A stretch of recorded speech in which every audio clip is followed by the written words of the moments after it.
Okay.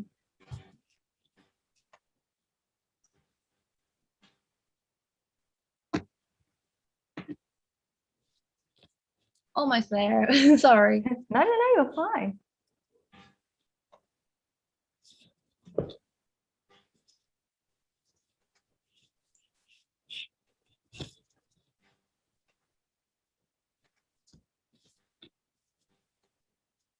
Okay. I'm just gonna copy and paste the YouTube link in the chat in case you want to share the link. So everything's live streaming to YouTube. Oh, perfect. I think. Well, if Emma turns up, that's great. But we might as well get started. Yeah, sure. So, hi everyone. Thank you for joining in. My name is Yolanda. I am the coordinator for a community group called Divers for Climate. We are a group led by divers for divers, and our goal is to normalize climate conversations in the marine and diving space. Essentially, what we want to do is talk about climate change and climate action more in the ocean conservation area, and just help people who love the ocean do a little bit extra. So today I have with me Lauren Ashton from Girls at Scuba, and Emma's supposed to be here. We're not sure where she's gone, and we're going to talk a little bit about what it's like to engage with a dive community and promote kind of sustainable options for ocean-loving people, and how we can use that community building, those skills, to fight something like the climate crisis. So before I go on, so I'm in Australia. And I would like to acknowledge the traditional owners of the land that I'm standing on. For me, that is the Turrbal Nugara people. I would like to recognize that this land always was and always will belong to them. So what we want to talk about today, I kind of just went over it, but we really want to discuss what it is about. So Girls at Scuba is a big dive community. Ocean Mimic, which Emma has co-founded, is a really popular sustainable swimwear brand, but both communities have really huge followings and really passionate communities. And there's definitely something we can learn from those two communities when we're trying to get people engaged in something is not ugly, but something not as inviting as climate change. And so, yeah, Lauren, if you could introduce yourself and what it is you do and what you're working on at the moment, that would be amazing. Absolutely. Hey, thank you so much, Yolanda, for putting this together. It's so nice to have this platform to be able to talk to everyone about sustainable businesses and how communities can play into that. So I'm Lauren. I am the blog writer for Girls at Scuba. So I've been diving since 2008. So I was quite young when I started diving. I was 15. And I did, dives around lots of kind of great places in Europe, things like that. Eventually went to do my dive master and instructor courses in 2018. And during the kind of years of diving, and also then seeing the ocean every single day whilst working as an instructor, you really see the impact that, humans have on the ocean, whether that's picking up litter on every single dive, hearing people saying, oh, this reef was so much better 5 years ago. There used to be so much more life in this dive site, things like that. Hearing that really makes you a lot more protective of, the underwater world, and makes you realize how much of an impact things like the climate crisis are having on it. So for me, that's made me very protective of the ocean. And, in the last few years, that's come to be more of an understanding of how the climate crisis plays into that, and how we really have a role in, doing something about that. Since 2019, I've been writing the blog for Girls at Scuba. So like you were saying, it's an incredible community. It's amazing to be a part of that. And so my role in that, in writing the blog, I feel like I have quite a responsibility in terms of education. So it's nice to use that as a platform. I know you're brilliant in written articles as well, Yolanda. I saw the article you wrote the other day, so I'm sure you're, familiar with that side of it, and how the written word and being able to publish something like that, you can really have an impact on people. So, yeah. Yeah, no, for sure. How did you start with Girls at Scuba? Were you a writer before, or was it something you wanted to have a go at? So I have a degree in English, kind of, writing is in my background. But in terms of the Girls at Scuba side of it, it was just Sarah put out there, within the community, we're looking for a blog writer. And I was like, yeah, I can write. That's something I can do. And I'm a diver and instructor, and I'll give it a go. And, with it being such an enormous community, I'm thinking back at not long after I joined as a blog writer, we hit 40,000 members in the group. So it must have been, we must have been maybe, 35, something like that, 35,000 or so when I applied for it. So I was like, there's so many people, it's not going to be me. And then, just went through the process, and it was, an application process like any other job. And then ended up getting it. So, yeah. And now you're writing for like more than 50,000. How many people in the group now? Yeah, it's great. So the Facebook community is at 53, I want to say 53,000 members. So that's, that's what's at the core of Girls at Scuba. That's the group that Sarah started, the whole community. That's our group, which is, a closed female-only community on Facebook. And then beyond that, it gets much wider. So, the Instagram, there's 170, I think, or so followers, 170,000 followers. So when it's taken kind of onto other platforms, it gets into being a much bigger audience. And, contrary to the fact that it's Girls at Scuba, like, yes, the Facebook community is female only, but actually the readership is pretty split.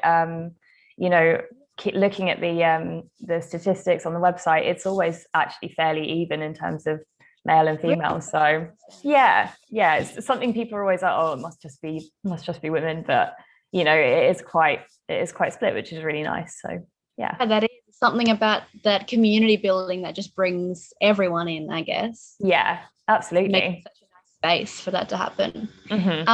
A lot of the articles and the work that you do, is it about a particular topic? I mean, I've read some of them, but if you could like share a bit about like the thought, of course, and what you write about, and then we'll get into some of the sustainable and climate stuff. Yeah, for sure. So it's a lot of it is very much fed by the community. So, if you've got that massive resource, like, use it, and also give people what they want. So, I'm quite active in the group myself, seeing what people are talking about, seeing what divers are actually, what conversations divers are having at the moment. So it can really vary. It can be equipment topics, it can be sharing new launches, it can be educational stuff in terms of skills. An article I wrote recently was about what type of alternate air source to use, whether you want to go for like an octopus or like long hose or like air integrated, that kind of thing. Or it can be, more along the lines of sustainability and things like that. Sharing sustainable businesses. If I'm writing like gift guides and things like that, sustainable gift guides. But also, what action people can take, what things divers should be doing. Yeah. Those articles are always helpful. And I think especially as we go on through all these environmental crises, those articles are the most searched for at the moment. People just wanting to know what can I do to help. So going on that, your sustainability articles, I wanted to start this with like a broad question, but when you talk about sustainability, what does that mean to you as a diver, as a part of this community, as just a person living on this planet? What does sustainability mean? I think for me, it's very much about kind of like minimizing a negative impact on the planet, but like maximizing your positive impact on people. So it's really, there's both sides of it. It's not just as simple as from a business perspective, I guess, because that's part of this conversation. It's not as simple as creating a sustainable product. It's about sharing the message that goes around that and cultivating the community and like living and breathing that in that side of it as well. Yeah, I love that. And that's kind of why I wanted to talk to you both today, because it is a lot more than just the product. I mean, the product's amazing. It's cool. It's nice to not feel guilty about what you're wearing or eating or buying. But there is that community bit that's so much more. Yeah. In terms of like the response to when you talk about sustainability and those articles, like what's the response you get from the community and people who read it? I think, obviously most of the time it's majority positive. It's really nice for people to have the response where they're like, oh, I've learned something new, or that's something that I didn't know, and that's a change that I'm going to make. Those tend to be the really sort of outstanding responses from it. It's like, you've actually had an impact on me, and that's going to change something that I'm doing. Yeah. My next question. So in these sustainability chats, how often is climate change a topic? Like very specifically climate change. So not like, I know there's a lot of things facing the ocean. There's a lot of topics like, but climate change is kind of a tricky subject to talk about because it's quite divisive. Do you guys approach that topic at all, or how does, I think very much like along the lines of the article that you published the other day, that conversation isn't had enough. Absolutely. I think people think a lot about the things that are tangible and visible, but the climate crisis isn't the same as that in a way, because you're seeing like degradation of things over time, but it's not the same as like seeing a plastic wrapper floating around in the ocean. So I think that's where that disconnect can come in a little bit. Sometimes people find it really hard because it's not something that you can see and touch and hold in the same way. But it's definitely a conversation that we should be having more. And, we try and have more, but at the same time, you have to work out, okay, how can I do that in a way that people are going to engage with it still? So I think it's kind of like drip feeding that conversation in, get them with the stop using plastic straws, but then include the, okay, but you also need to like petition governments and, things like that. It's growing that impact in a way. Like one small step in the door and then right into everything else. Yeah. With your experience in like with the Girls at Scuba community and as a dive instructor, you would have met lots of people. What do you kind of get is the general response to something like climate change within these spaces? I think it's kind of like you said, it's something that people almost shy away from a little bit and find it difficult to talk about. So again, it's that not knowing what impact they can have. I think people will be very quick to be like, oh yeah, it's awful, and then just brush it off and move on to the next thing. So again, it's like, giving people options, saying, well, this is something that you can do about it, and giving people the tools to make a change. Yeah, for sure. So on the topic of sustainable businesses, so Girls at Scuba has a sister store. No? Yes. Yeah. Do you have much to do with the Waste-Free World store, the alternative plastic products and those kinds of little switches people can make? I don't personally have much involvement with it in terms of the running of it or the day-to-day of it or anything like that, but I can certainly speak to it in terms of like what Sarah's approach is to, or not her approach to it, but the way that she uses that to kind of then interact with Girls at Scuba a little bit as well. So that the Waste-Free World side of it is it's very much a community in its own right. So the way that Sarah's built like the kind of social media side of that is very educational as well. So it, if you scroll through the Instagram, you wouldn't necessarily look at it and be like, oh, this is, selling a product. And this is, from the side of looking at it rather than having any involvement with putting it together. But, from an outside perspective, you just look at it and kind of be like, oh, okay, this is like educational. This is tools. This is things that I can do, things that I can change, like we were talking about a minute ago. Rather than being like, oh yeah, this is a sustainable brand that's trying to sell me loads of stuff. And again, I think that's what it always comes back to. I think from the way that Sarah set up Girls at Scuba, and then a Waste-Free World just being like the side part of that, everything came from community. So Girls at Scuba, Sarah didn't set up Girls at Scuba with the intention of it becoming a business. It just kind of happened, and people said, oh, can we have merchandise? Oh, can we go on trips? And the business side of it came out of the community side of it. So I think for Sarah, community is always kind of at the heart of what's being put out there. I think that's something that the climate movement is definitely, it's catching on now, but has been missing, that the sense of community to start with, because so many things can come from that. It's a shame Emma's not here, because I would love to know how Ocean Mimics started and whether community came first or not. I haven't heard from her. Oh. But anyway. So yeah, no, that's really interesting.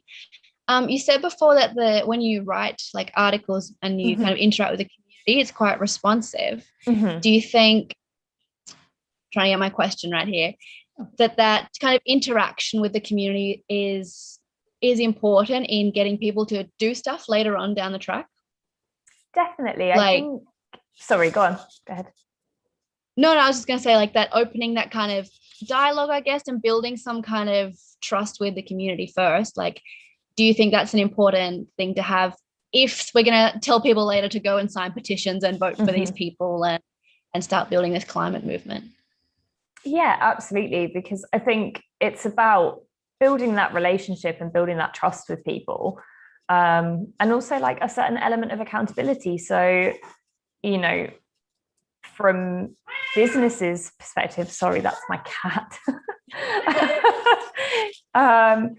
From businesses' side of it, you know, it's about having that accountability. And if somebody brings something up, being able to say, okay, well, that's something, yeah, you're right, maybe we could do that differently.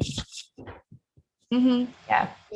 No, I definitely agree. I think that's why Girls at Scuba is a really nice like a reference point for how these things, how you can get such a huge group of people to, I know there's some disagreement that goes on in the Facebook group, but generally people are on the same page. Like we all have a lot, while we're all very different, everyone has a lot in common. I think there's a lot to learn from that and that community group. Is there anything you've noticed in like kind of being a part of this community, helping run this community, like any advice? Like, for example, we're trying to start a diving for climate community. Do you have any tips for trying to build people towards the same goal, towards a big common outcome?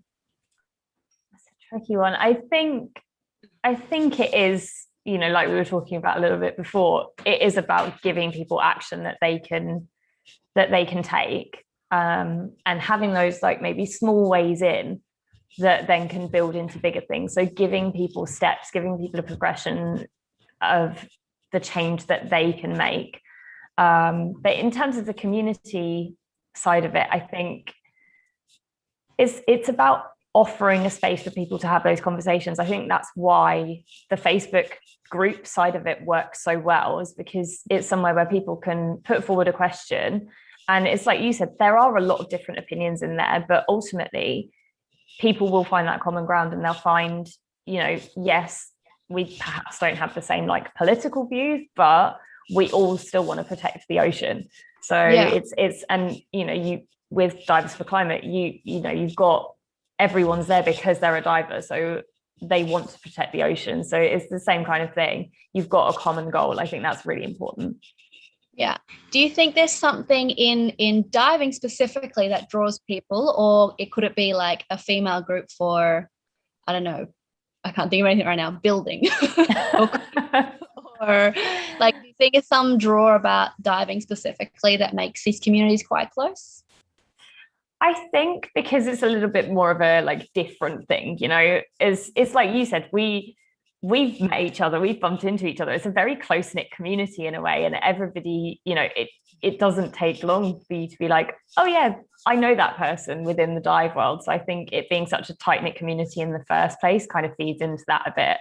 But I do think there is a tendency, as humans, we do have a tendency to want to build community and connect with other people. So I think it can kind of be around anything, but certainly from like a climate side of it, having that thing that people know they want to protect, I think divers have that, and that makes that quite special. Yeah. We just got a question from the audience, which I think is kind of goes off that. Have you seen the effects of climate change in any places you have dived or taught? Yeah, I mean, I touched on it briefly in my kind of introduction. I think that for me was what got me into caring more about the environment, and then caring more about the oceans, and then caring more about the climate. It is these continuous conversations with divers, and again, it comes back to that dive community being quite tight knit, you hear people say all the time, this was better so many years ago, this reef has changed in this way, this marine creature has like disappeared from this area. So having those conversations and hearing that over and over again within the dive community, I think regardless of whether you're instructor or not, just having those conversations with other divers really makes you very aware of the impact that the climate crisis has on the oceans, definitely. Yeah, no, for sure. I mean, I've heard when I worked up on the Great Barrier Reef, the amount of people, like older people that come and say, it's not what it was like 30 years ago. And you're like, oh, but what was it like? Yeah. That's so sad. I want to be there. And like, imagine 10 years from now, we're going to be the ones saying, oh, it was so good 10 years ago. Yeah. And so, yeah, no, I think those conversations are really, really important. There's another question. Oops, I scrolled past it. Okay, as a team member for such a large community, how do you think we can normalize an issue as politicized as climate change and advocate for action? I don't want to feel like I'm like repeating myself, but I do think it is about giving people those tangible actions and saying this is something that you can do. But it's also about bringing up this bigger conversation of individual action versus system change. Obviously, a waste-free world is an interesting one in that respect, because that is a business where you are selling products which contribute to individual change. You're giving people the tools to have an impact about individual or on an individual level.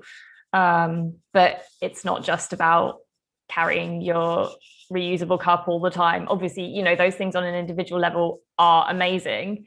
And they can be a catalyst for change in that, carrying a bamboo cutlery set can be a conversation starter with somebody else. And, those, again, they're ways in, but it's about taking that and seeing the other side of it as well. So, also thinking about the fact that you need to bring up those bigger conversations, and you need to kind of take the responsibility to educate people on how that's one side of it, but you also need to do this. It's not like a, either or, it's a, okay, yes, and. Yeah, definitely. In Girls at Scuba, like, how do you deal with these like political divides? Because it gets to a point where you can convince people all this stuff, you can tell them, what's going on, but then when it gets to politics, there can be quite a heavy line drawn there. Like, how do you guys deal with that, being kind of a quite progressive, sustainable group, obviously with different people within it, but how do you deal with that political line? I think the moderator team does an incredible job with things like this. I think it's ultimately about giving people the opportunity to share their opinion. Everybody is entitled. It's not about silencing anyone. We're not going to be like, okay, well, your politics don't align with, what we believe. And, even within the team ourselves, I'm sure our political views don't completely align. Everyone's always going to fall on a spectrum with things like that. So it's about giving everybody the space to have their opinion, and share what they believe. But at the same time, there is some common ground. We do have the same goal. We all want to protect the planet. We all want to protect the oceans. So it's understanding, what can you do on your side of it, and how can we kind of bring those together and make it a little bit more aligned. Yeah, so more of a two-sided conversation, as everything should be, I suppose. I think social media-wise, sorry. No, go. No. We can very much live in like complete echo chambers. And sure. And within the diving world as well, and within the ocean world, we can live in complete echo chambers and be really conscious of the conversations that we're having amongst ourselves. But are we having those conversations with our friends and family who don't dive? Are we having those conversations with, colleagues from jobs outside of the dive world that don't have the same consciousness of the struggles within the ocean or the climate crisis? It's about kind of like bringing those conversations out of that echo chamber. Yeah, definitely. And what you say with social media is so true. I didn't realize how separate the climate and ocean movements were until I realized all my Instagram was the ocean stuff. And there's this whole world, this whole climate movement going on, and they're just not connecting because everyone's liking and following, things that sit with their own views, what they want. And it's just these little echo chambers. And I think what you said, breaking out of those, talking to people outside of these spaces is massive. Yeah. In your articles that you write in your blogs, do you ever get requests to write something that's a little bit more like not political, but more we must do this thing, or are they quite open for everyone to have a say? I think it is very much an open, platform. And again, just like with the moderators, with their side of like their role within the community, I have to kind of take that on board with my role as well and present a balanced view. And, not necessarily be like, you have to vote for this, you have to do this. I think you have to kind of, again, like drip feed it in a little bit and give people those options, but not make it completely polarizing, because I think that just then makes it, really closed off and really hard for people to get involved in. So I've been writing something recently, not specifically climate related, but I've been writing something about how we get asked all the time, why is it girls at scuba? Why don't we need like a guys at scuba? That kind of view. And I've been working on an article of, tangible ways that men can be allies to women in diving. And it's giving people those things that they can do, but without like alienating the people that it's aimed at. When it comes to environmental stuff, do you ever find that difficult, trying to keep neutral, but not quite neutral, but not divide anyone? It's a really delicate balance. So it's one of those things as well. It changes over time. Like we need to, normalize changing our opinions on things and learning more and growing. So, some of the things that might still exist on the website that are older articles might not necessarily apply anymore, might not be, the same advice or the same approach that we would take now. So there's an article, for example, talking about divers eating fish and like, is that the right thing to do? Should we be eating fish? And at the time that was before I was writing, that was published quite a long time ago. Part of it was like a community piece, there's opinions from members of the group, but there's an important part of the conversation that's missed out about, Indigenous communities and people that rely on fish, and that part of the conversation. So, it's about normalizing the fact that we can change our opinions on things over time and re-educate ourselves and then use that to re-educate others. I think that's really important, but so a lot easier said than done. I think accepting that you were wrong or that your opinions change is quite difficult, and I think we all should be taking steps to reflect on that. There's some questions coming in, so I'm really bad at multitasking. There's some questions. No, you're fine. Okay. As a writer, how can I write about climate change this is kind of something we kind of just covered this, but how can I write about climate change in a positive way rather than something that will overwhelm readers? I think obviously, again, it's something we've spoken about, is like giving people action that they can do, but also from a writing point of view, think about it from like a storytelling perspective. Look for those positive pieces, look for the places where things have had an impact, places where things have made a change.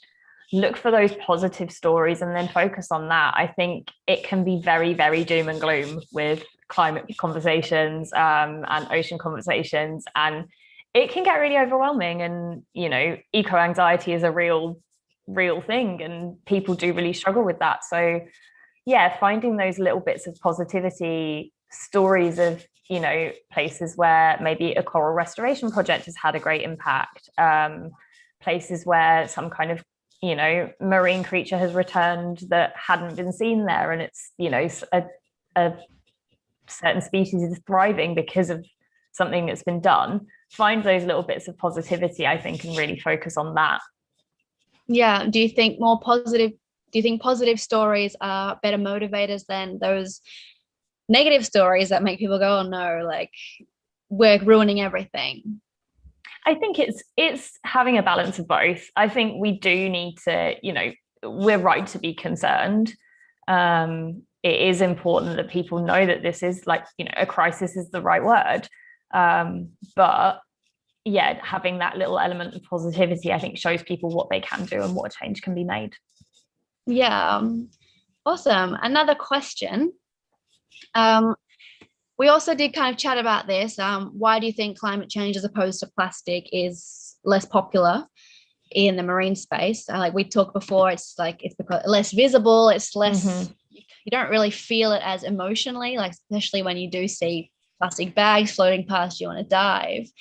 Do you think, I'm kind of rewording the question, how do you think we can change that? How can we make something like climate change more, not visible, but less distant to divers, to anyone really, so that it doesn't feel like something that's happening in 100 years from now? I think it's a difficult one to do without like feeding into that fear mongering and the scare tactics of it. But, the conversations about, okay, 0.5 degrees of global warming means this, 1.5 degrees means this, having those conversations and being like, this is happening now. I think that really drives the urgency with people. So making people understand that this is something that we need to talk about now, rather than, like you say, it's not the future. This has already happened. This is an impact that we've already had. So it's about, what do we need to do now to change that? Yeah. Okay, that's not a question. Okay, I think the rest are just comments. Well, we're hitting like 40 minutes, so I like to wrap up the chats, unless Emma is jumping in, but I don't think so. Oh, it's a shame. Missing. That's sad. Yeah. Wonder what happened. I hope it wasn't my fault. Possible. Anyway, so I know we've touched on a lot of solutions and the need to talk about stuff more, but I do like to wrap up with like a takeaway or call to action for anyone watching or listening, because as you said, like telling people what they can do is so helpful, especially when most people do want to help. It's just hard to know what to do. So do you have, if you were to have your top 3 things to tell someone who says, what can I do to stop the world from burning? What are your top 3 suggestions? What would you recommend? I think, as I can see like conversation going on a little bit in the chat, talking about books and things like that, I think education is so important. So, learn what you can do, read about the topic, diversify where you get your information from. So it's not just, with very much social media, everything nowadays. And, I'm guilty of it. We're all guilty of it, just getting all of our news, all of our information from a little thing in our hand. But read books, educate yourself in other ways as well, and try and find those positive stories. There's a book that's quite high on my list to read. I haven't quite got to it yet, but Dr. Ayala Elizabeth Johnson's book, I can't for the life of me remember the name of it. I think it's actually a series. That's it. I think it's a series of essays rather than like a book. So it's, that's a great one to just dip in and out of. So finding those things that are a little bit more positive and actions that you can have. Look for those sort of educational tools, definitely. I think learn about the difference between like individual change and system change. And the fact that they go together. I think that learning that relationship is really important. So, it's not just about carrying your reusable mug and things like that. It is also about, okay, what petitions can I sign? Who can I speak to? What other impact can I have? And how does community play into that as well? And I think that would probably be my third point, is like bring those conversations outside of the space that you already exist in. If, as divers, like we've spoken about, we are all very conscious of it. We do know that this is going on, but have that conversation with your friends and family, have that conversation with your colleagues. And it's a difficult one to balance in terms of not coming across as like preachy. And again, it's not, you don't want to be fear mongering or anything like that, but use what little ways in you can with people, and maybe gift people things that are, tools for moving towards less waste, things like that. Think about the positive ways that you can also have an impact on people around you that aren't already engaged in the climate crisis. Yeah, amazing. I love your 3 points. Write those down. Yeah. That I actually just got a question on Instagram, watching on YouTube, and amazing. Off that last thing you said, and it's, what is your favorite alternative product? Oh, that's a really good one. There's a couple. I have learned to really love natural deodorants. It is a process. You have to kind of get there. It does take a little while, but once you find one that you really love, it's great. There is one that Sarah stocks through A Waste Free World, which is brilliant. It's called Mood. A lot of the kind of like natural stick deodorants just like stick, and they're awful and really uncomfortable, and they like drag across your skin. But that one smells amazing, does its job, and is like really comfortable. And also like more sustainable period products, so like period underwear, great one. Things like that, definitely a great change to make. Yeah. Awesome. Well, I guess I'll start to wrap it up. So for anyone listening, if they want to get involved with Girls at Scuba or recommend anything to you for a blog, or if they want to get involved in any way, what can they do? So you can find Girls at Scuba on pretty much every social media platform. If you are a female diver, or a female who is going to become a diver, if you're not there yet with your courses and stuff, we still welcome new people to the community. So the Facebook group is the core of everything. That's where most of the conversations go on. So the Girls at Scuba Facebook group. You can find us on the website as well, so that's where you'll find articles that I've written and that are contributed by other people as well. So that's just girlsatscuba.com, and on Instagram as well at Girls at Scuba, and then of course the Waste Free World, so at A Waste Free World on Instagram, and awastefreeworld.com, and that is the business for selling sustainable products. Amazing. Well, thank you so much for joining me today. It's a shame Anna couldn't make it, but I had a really interesting chat. It was great to talk with you, and it's really nice to hear about other diving community groups getting really excited about things like climate action or just protecting the ocean in general. Like I've only been in it for a couple of years and it's already changed. Like it's definitely growing, and quickly, which is good because we're running out of time. But it was amazing to speak with you. I hope to work with you sometime in the future. Absolutely. Thank you so much for putting this together. It was really great to chat. Enjoy. Thank you. Thank you so much. Thank you everyone for joining. Bye.